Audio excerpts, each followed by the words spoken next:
വരും. പറഞ്ഞ സമയം ആവുന്നല്ലേ ഉള്ളൂ.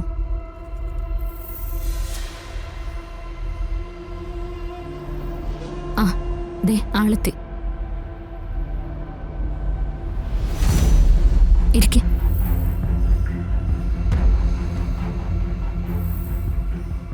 എന്താ എന്നെ കാണുമെന്ന് പറഞ്ഞേ? നമ്മൾ അടുത്ത സ്റ്റെപ്പ് മൂവ് ചെയ്യാൻ സമയമായി. എന്തായാലും കാഞ്ചന ഓഫീസിൽ കയറി കൂടിയല്ലോ.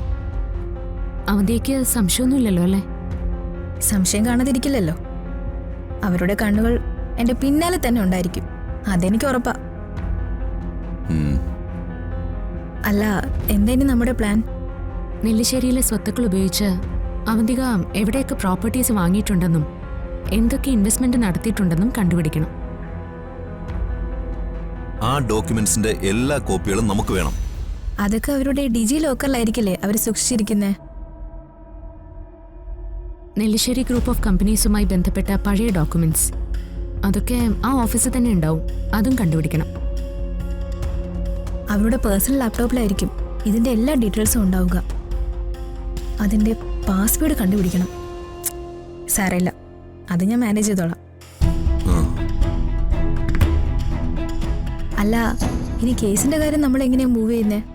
പുനരന്വേഷണത്തിന് ഉടൻ കേസ് ഫയൽ ചെയ്യണം. അല്ല, ഞങ്ങളാണോ അത് ചെയ്യണ്ടേ? ഒരിക്കലുമല്ല. അവന്തികയുടെ ഒപ്പം താമസിച്ചുകൊണ്ട് നിങ്ങൾ അത് ചെയ്ത ആ നിമിഷം അവന്തിക നിങ്ങളെ അവിടെ നിന്ന് അടിച്ചു പുറത്താക്കും. ഈ കേസുമായോ നിങ്ങളുമായോ പ്രത്യക്ഷത്തിൽ ഒരു ബന്ധവും ഇല്ലാത്ത ഒരാളാവണം. അങ്ങനെയാവണം കേസ് കൊടുക്കാൻ. അല്ല, ആരാ ഇപ്പൊ അങ്ങനെ ഒരാൾ?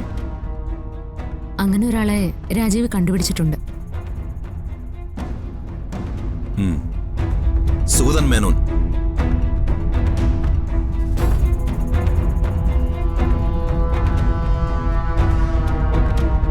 ആ വരുന്നതാണ് ഞാൻ പറഞ്ഞ സുഗതൻ മേനോൻ.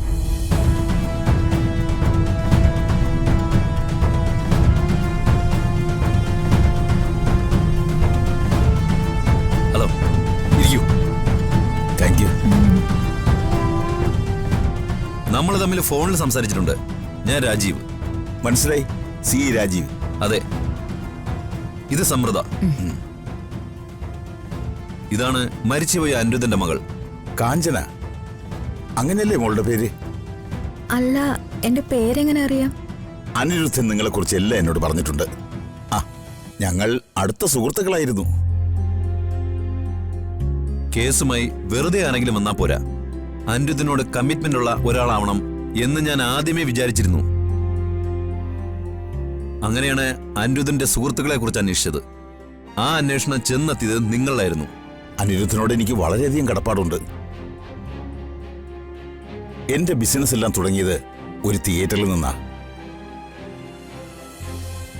ആ തിയേറ്റർ വാങ്ങാൻ അന്ന് എന്നെ സഹായിച്ചത് മോളുടെ അച്ഛൻ അനിരുദ്ധനാണ്.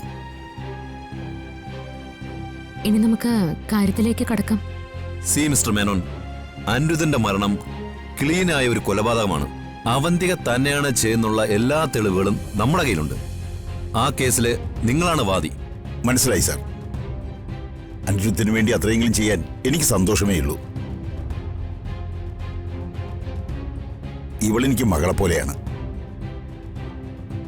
സത്യത്തിൽ ഇവർ എവിടെയായിരുന്നു എന്ന് ഇത്രയും കാലം എനിക്ക് അറിയില്ലായിരുന്നു.